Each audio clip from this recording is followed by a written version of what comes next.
In today's episode, I'm taking a look at the latest addition to the Valentino Warm or Born in Roma line of fragrances. This is called Rockstuds Noir, and to find out if this is going to make you smell like a rock star, stay tuned to this episode of Mags Frags.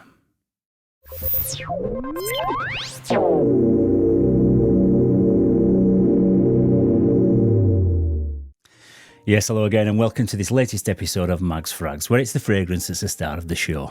My name's Paul and today's scent of the day is Born in Roma Rockstuds Noir by Valentino. It's actually the second release from the Born in Roma line this year, and in early 2023 we got the Born in Roma Intense Flanker, which is probably my favourite one in the line so far. But where that one was an amber vanilla fragrance, this one takes on an altogether different scent profile, and it's classed as an aromatic fougere for men, and it comes in an eau de toilette concentration. It's only available in the one size, which is a 100ml bottle size, priced at £85, and it was launched alongside a woman's version, which comes in a really striking pink coloured bottle. However, if you pick up this from somewhere like the perfume shop or the fragrance shop here in the UK, there's pretty much always a discount to be had, so I expect to pay around about £75 for one of these at retailers.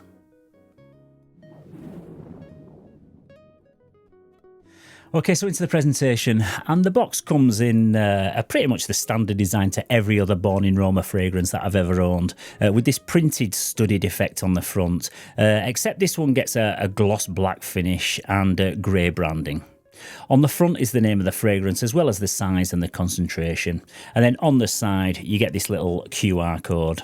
Around the back there's just tons of product information, and then down at the bottom is where you'll locate the batch code, which is 38X8007 on this particular one. The bottle comes in like a jet black colourway, and it looks opaque, but you can actually see the level of the juice inside if you do hold it up to the light. Again, it's very similar to all the other flankers in this line, with the studded glass and also the studded plastic collar that runs around the neck of the atomizer. You get a leather insert that runs through the centre of the bottle featuring the Valentino logo, and again that's in like a subtle grey colour. There's actually a plastic click-on cap on this one rather than a built-in atomizer like you get in some of the other Born in Roma fragrances, and I actually do prefer this style because you don't get any like little dribbles that runs down the front of the bottle. And in terms of overall presentation, I think it's a really nice looking bottle, albeit a little bit camp looking with all these studs and the bits of leather, etc.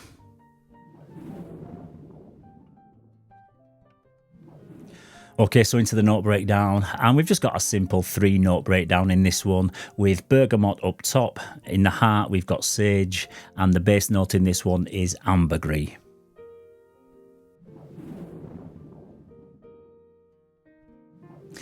Okay, so before I bought this, I hadn't actually read any note breakdowns or done any research on it. It was just the fact that I came across it in the shop, and I just blind bought it based on the fact that it was a new release.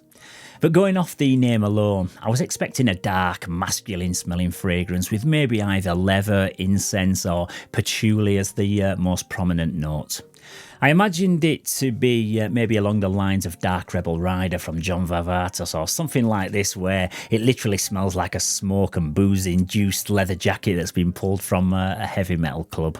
But boy, I couldn't have been further away from reality with this one. And this actually opens up pretty fresh with like a citrusy tart bergamot and also a fair amount of herbaceous sweetness, which is coming from the sage in the heart of the scent. And if I'm honest, it starts out very generic smelling, and it resembles about 50 other nondescript designer fragrance releases that I've purchased over the recent years. But it's not all doom and gloom, and as it starts to dry down, the ambergris does come through in spades and brings with it lots of aromatic saltiness and a bitter earthiness to the background layer.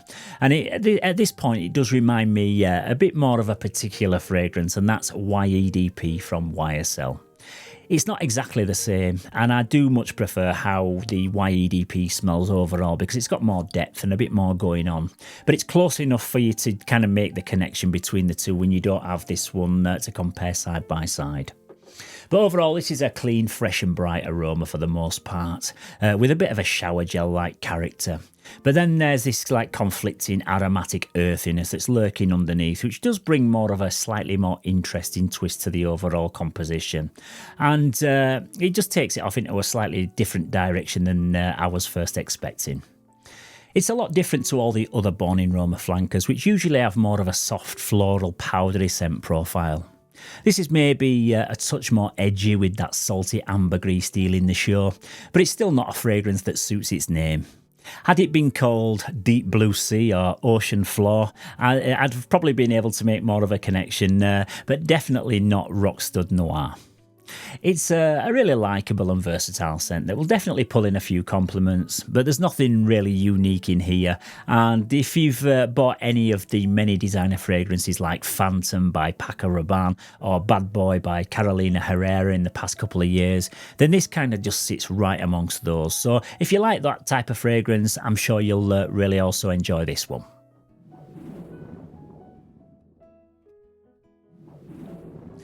This is a very versatile scent, and I think you could wear this pretty much all year round, both day or night. I think it's got more of a younger guy's vibe about it though, and perhaps more of a casual everyday sort of dumb reach scent profile, rather than one I'd personally wear for like dressed up special occasions.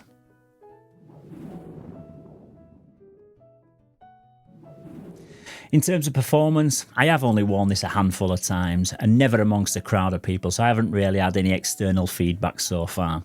But I'd say from the wearer's point of view, the performance is pretty good, and I get constant wafts from it. I can still smell it going pretty strong after about the 6 to 7 hour mark, so I don't have any concerns in how it performs.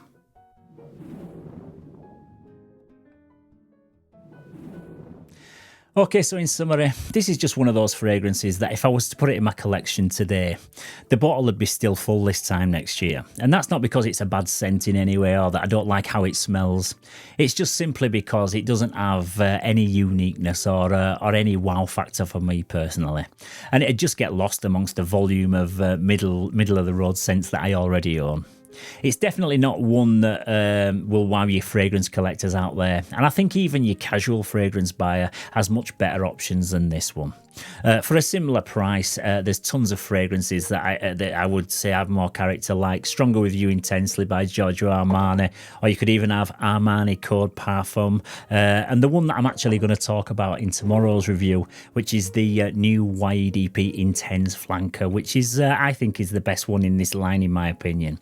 But yeah, overall, this is a simple and fairly linear fragrance. It's not bad, but just nothing to get too excited about, and for that reason, it gets a 6 out of 10 from me. Okay, so once again, that's about it for this particular review. But like I've just mentioned, coming up in tomorrow's episode, I am going to be telling you why I think this new YEDP Intense Flanker is my new favourite one in the whole range. And I will be comparing it to the old EDP and letting you know the difference between the two. And I'll also be telling you why you need to definitely put this one on your next Christmas shopping list. I'm also going to be letting you know what's new in the world of the perfume parlour and revealing what's in my latest monster haul. So if you enjoy my perfume parlour content, then you're in for a treat next week. And as always, guys, if you have got any value from this video and you found it useful in any way, then please don't forget to give it a thumbs up and to also subscribe to the channel. It's also great to hear your opinions, your thoughts and your critiques on all of the fragrances that feature in these reviews, so keep your comments coming down in the comments section. So once again, thank you very much for tuning into this latest episode. Stay safe, keep smelling fresh, and I'll see you very soon for another one. Bye bye for now.